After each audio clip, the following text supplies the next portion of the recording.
we got lots of bits for version 2 of my Solar Hurricane automatic on-off solar controller. So what I have working right now is pretty good, pretty reliable.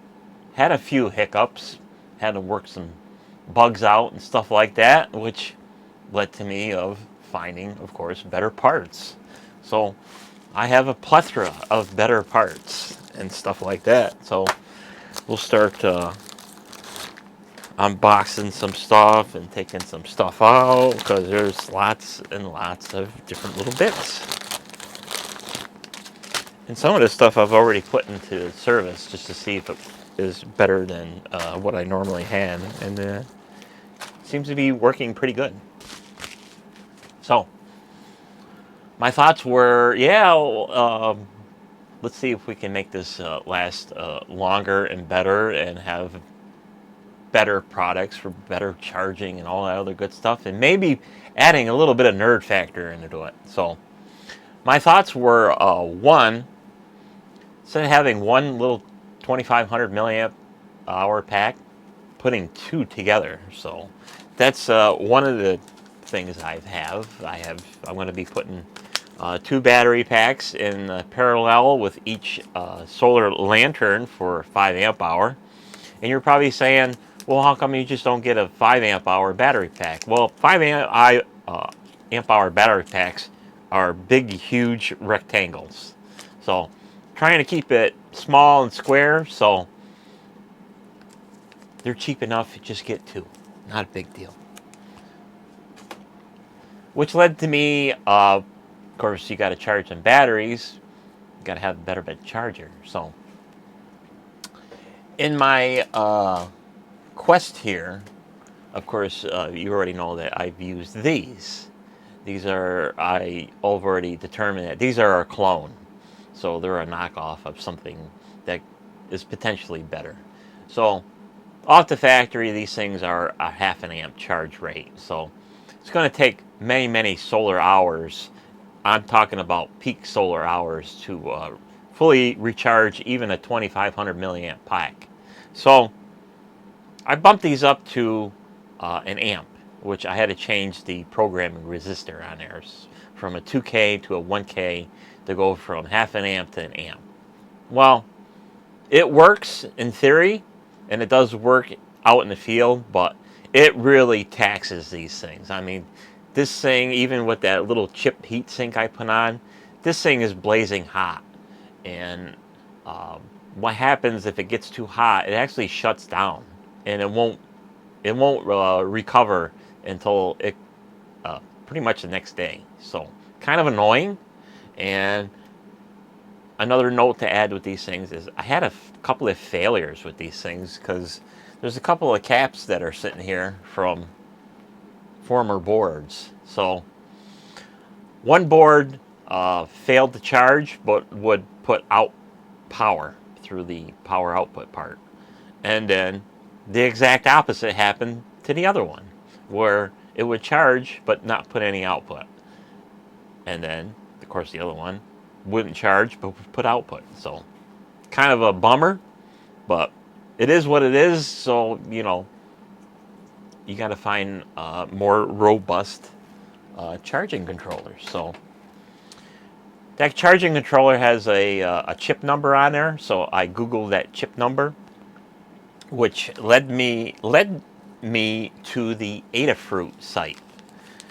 So Adafruit is another one of them little DIY guys. So they seem to put out pretty good parts and stuff like that. So I got their version of their solar charge controller, and it's a little bit nicer. As you can see, the other one you got to solder the wires to the board, where this one is plug and play.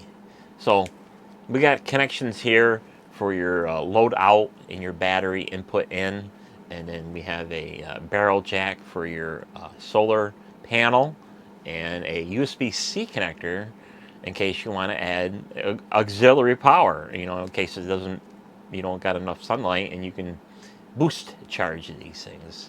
And what's really nice about these is on the board, if you can see these row of 3 little pads, that's actually your charging rate. So all you got to do is bridge either your top one or your bottom one. The center one is already bridged for 1 amp charging. So you can choose half an amp charging or amp and half charging. So I got one in service already, and I put it right up to the max of 1.5 amps. Not that my 7 watts of solar panels puts out uh, an amp and a half. It only puts out just enough, a little bit over an amp. So that's one thing to keep in note. Pretty much 3.5 watts of solar panel power is about a half an amp of actually battery charging if the sun is directly over the panel, what you call peak solar charging. So luckily I was smart enough to get 2 panels, so when I did bump the other controllers to 1 amp, there was enough solar panel to charge that. So I could use the same panels for these and just either leave it stock at 1 amp charging, or if the panels have any overhead, give it the full amp and a half. So that's that. So for me, what I'll be doing in the future is I'll be using, I got a package of these JST connectors, male and females and double-ended guys. So I'll make my own parallel cord, so I can just parallel 2 batteries up and then plug them in a board and stuff like that. I would assume that there are pre-made jumpers out there for parallel charging of batteries, but for the few minutes that I doom scrolled on Amazon, I didn't find any.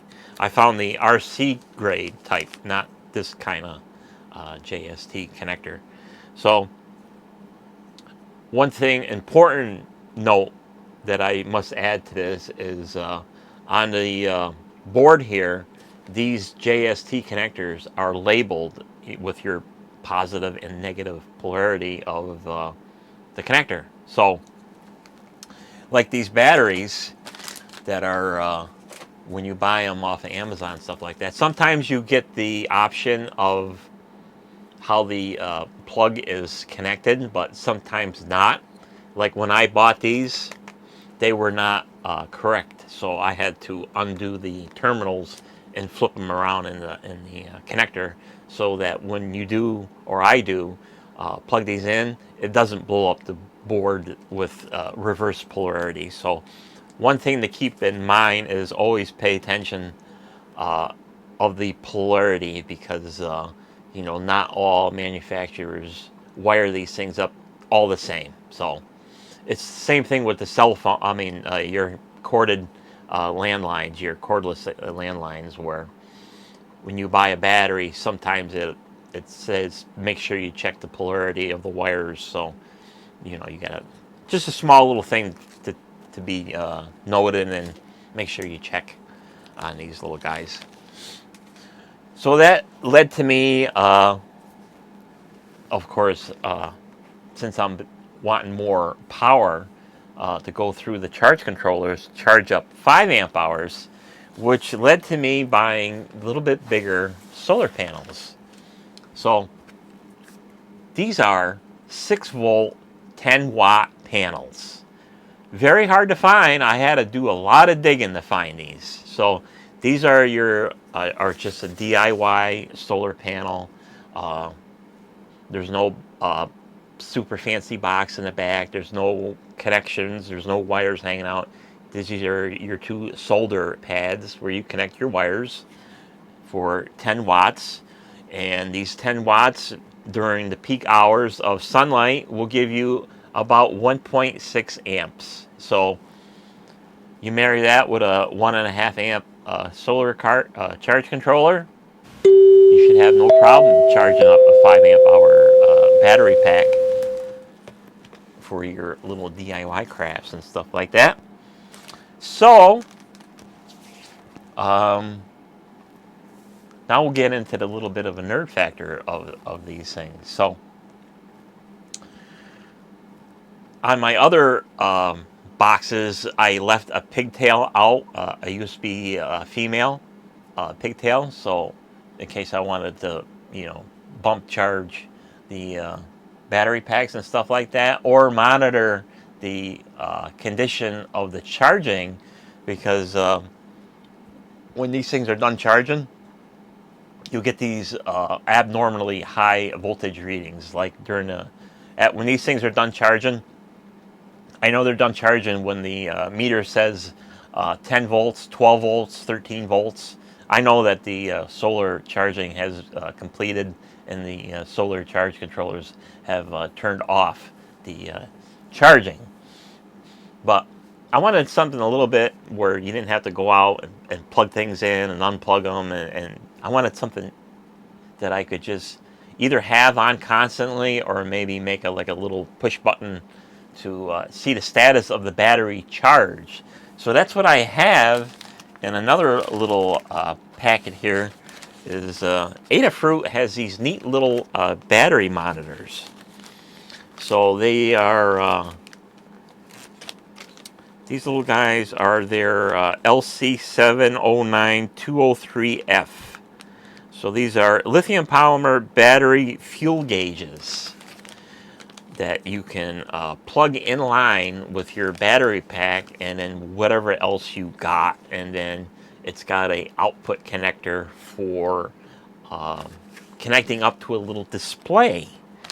So you got to buy a couple of little bits, and of course you're going to have to do a little bit of coding. So you're going to have to go on their site and download their little sketches for your Arduino or your Raspberry Pi or whatever your poison is for that particular coding thing, which led me to get these little guys here. So you need, of course, you need a display, and then the little computer to run the display board. So Adafruit has their own little display board for their feathers. So this is one of their feather optional output boards. So this is a little OLED display. It's basically a white font display, and it's 128 by 64 monochrome OLED feather wing little display board. So of course, when you run a little display board, you need a little computer to power up and decode and give out the information to the display board. So I got one of their little like prototyping feather boards. So this is the Feather Basic Proto.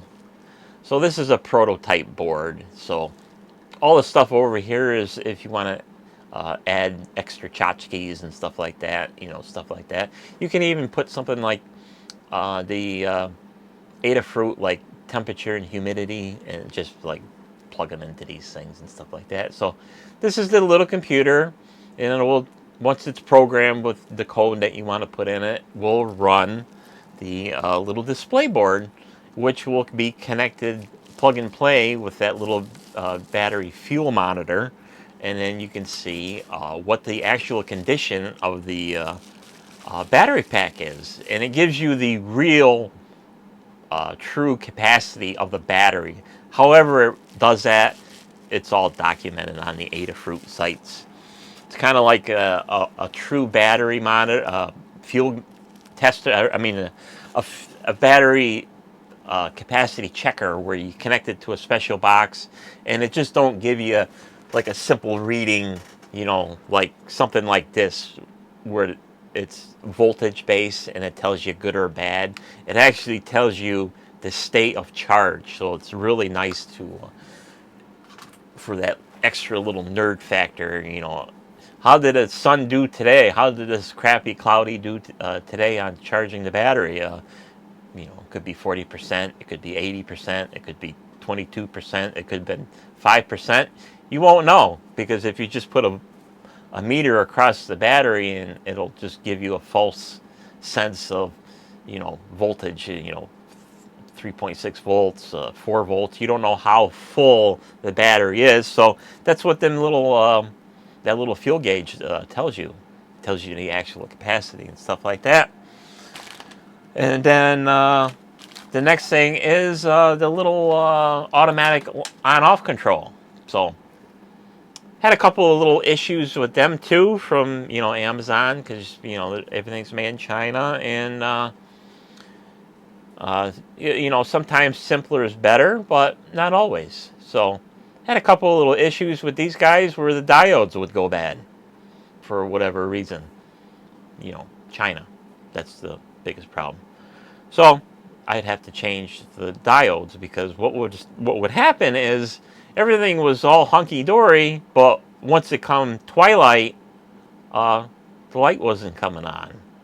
And yet its neighbor next door was coming on until it got really, really dark.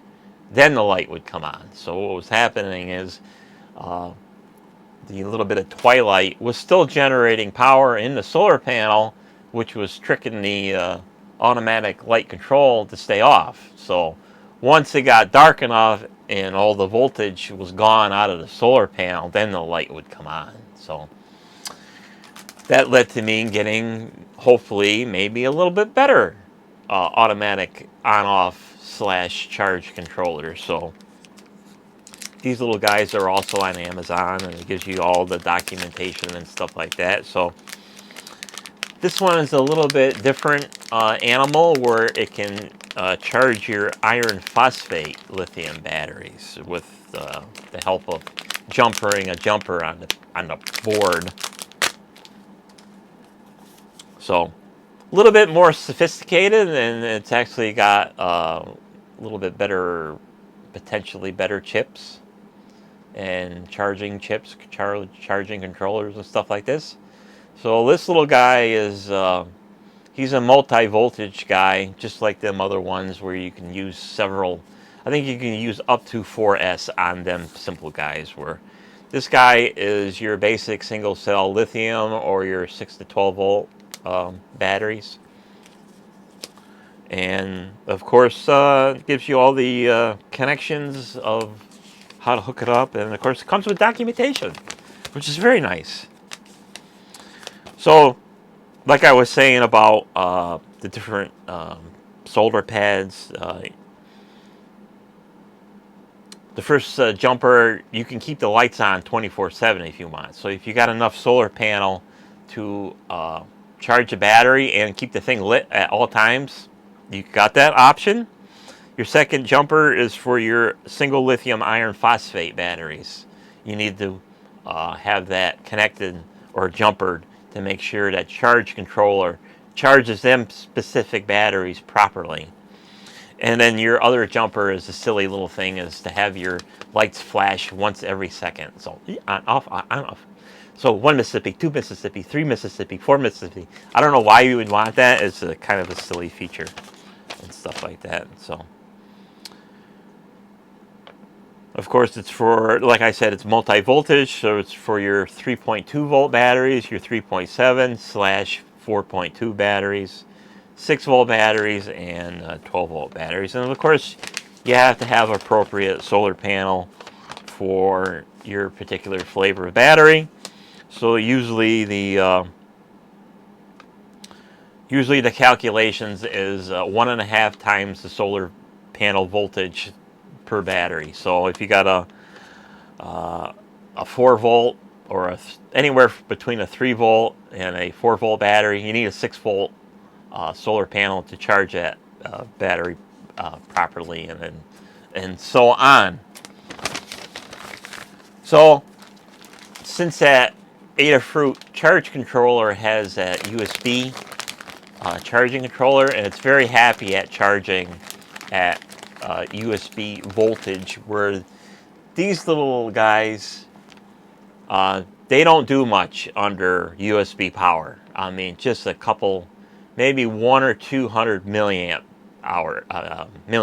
That's all that gets pumped in if you hook it up to 5 volts, and if it's dark enough where the solar panel doesn't have any voltage on it. So kind of a lame setup where the Adafruits, if there's not enough voltage in the battery, the 5 volts off of any power bank will charge it. So I got these little guys. These are the USB males.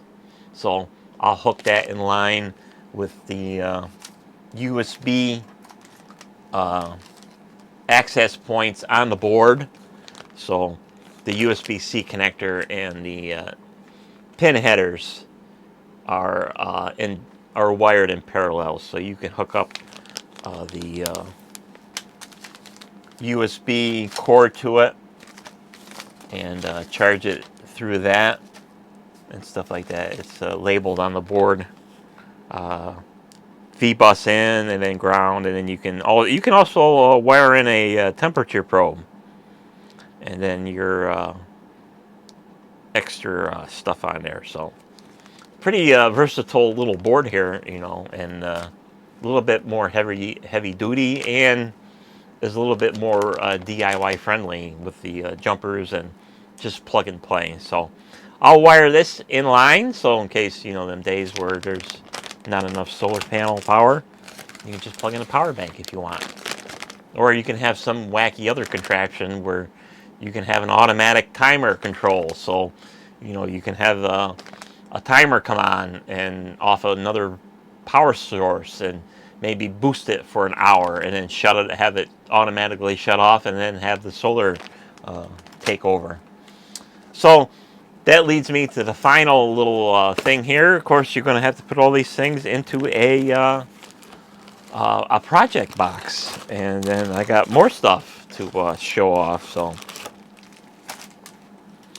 So I needed a better source of these project boxes and stuff like that, to put stuff in.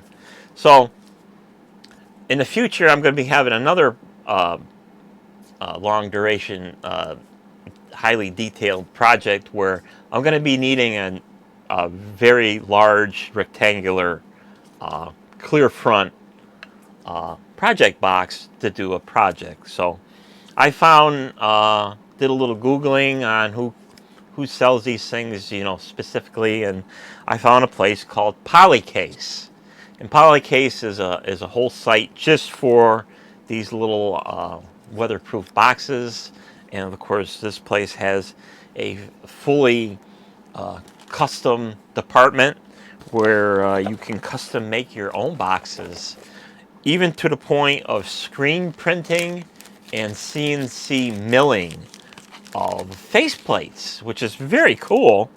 And they actually give you a little sample of what they're capable of. So here's one of their little sample project box lid covers. And you can see here they got a full color screen printing and CNC milling. So, you know, you can give them specifications and stuff like that. They can actually make you a custom lid cover. You know, it'd be, you know, weather resistant and stuff like that. So, very cool place from Polycase.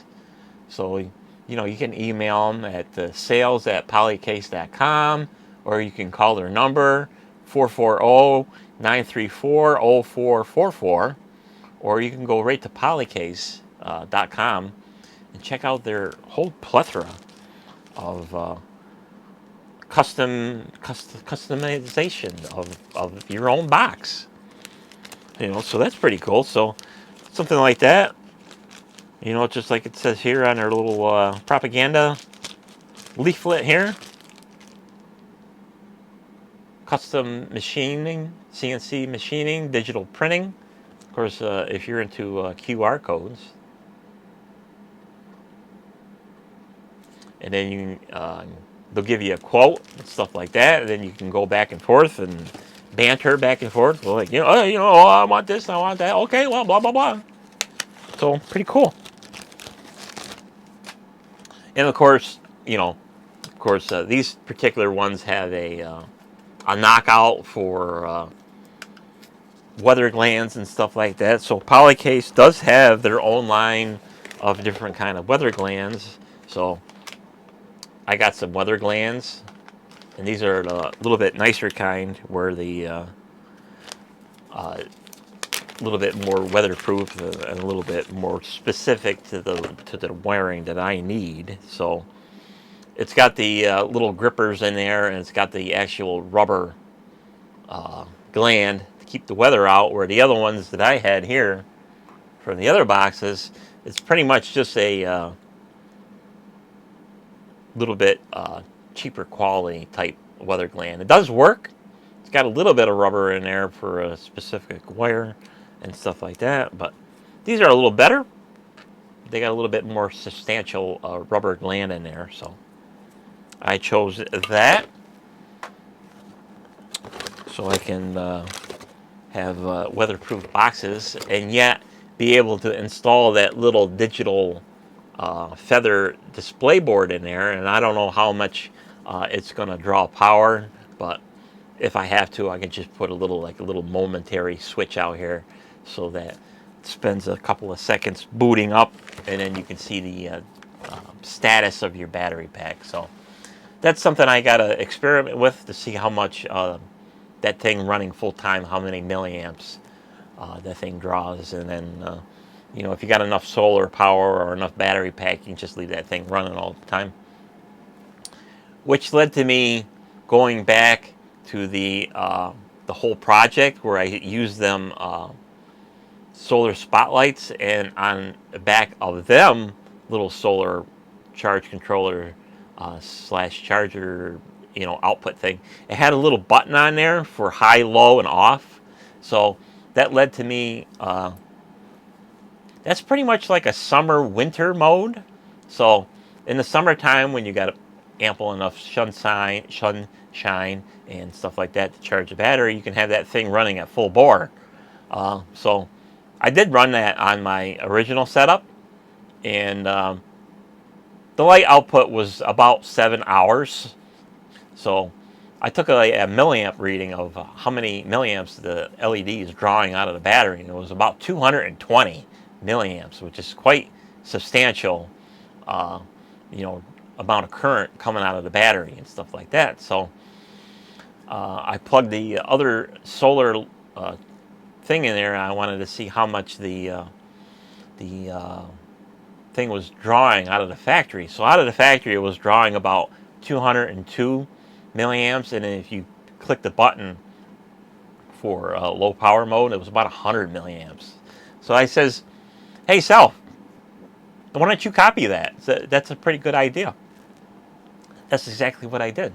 So I had to do a little searching on how to tone down the milliamps that these little guys draw.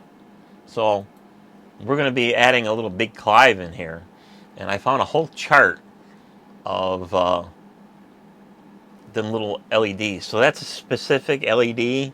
That LED needs about 100 milliamps to be useful and to make the LED happy.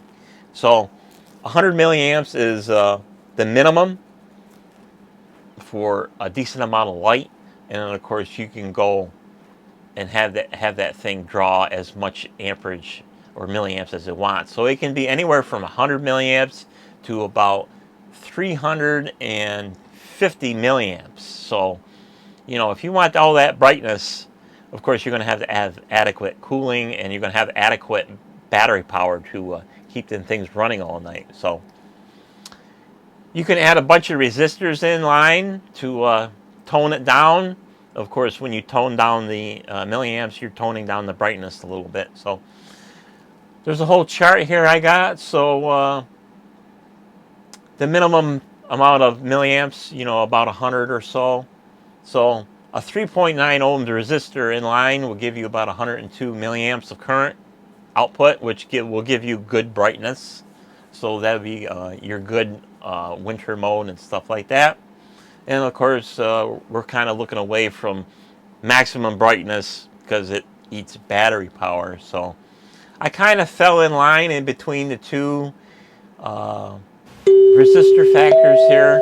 So I'm kind of back and forth on a 2.8 ohm resistor and a 3.3. So 3.3 will give me about 120 milliamps, and the 2.8 is about 140. So I'm kind of like don't know which I want. But right now I got about a 3.3 in because that's all I had. I went to Mauser and I got two different factors of resistors because I don't have them in my the specific resistors I want in my little box. So I got 2.8s and I got 3.9s. So like I said, I'll go back and forth between 2.8 and 3.3, but definitely on my winter mode, I definitely want my 3.9s to draw that 100 milliamp hour out of the battery, which led to the final little device here.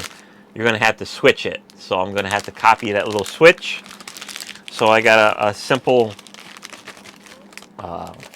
little two-way switch, I would imagine. I guess you could call it also, not really three-way, but it's a two-way. So it's got a bunch of connectors on here, but a lot of the ones on the outside of the connector here are not going to be used because this is a lighted switch.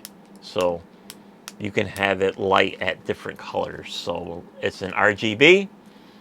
So you can have it light red in one position, blue in one position, or blue in one position and green in one position. However you want to wire it, whatever floats your boat for color. But we're not going to be hooking them wires up because that's just parasitic draw. So one side of the switch will be the 3.9 and the other side of the switch will be a 2.8 or 3.3. So and I found a barrel that will use my existing 16 millimeter Forstner bit, so when I drill out the box I can just, so I don't have to buy another special drill bit or carve out a square box, because some switches are square or rectangular and stuff like that.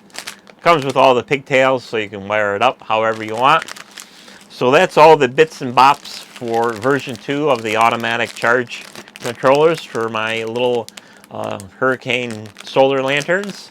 I'll have another video of assembling it and hopefully going successfully through all the coding and stuff like that and see what happens at the end result. So, of course, I'll bring you guys along. For those that are interested, more likely it'll be a long duration video. So that's it for this video. Thanks for watching, and we'll see you on the next video. Bye-bye.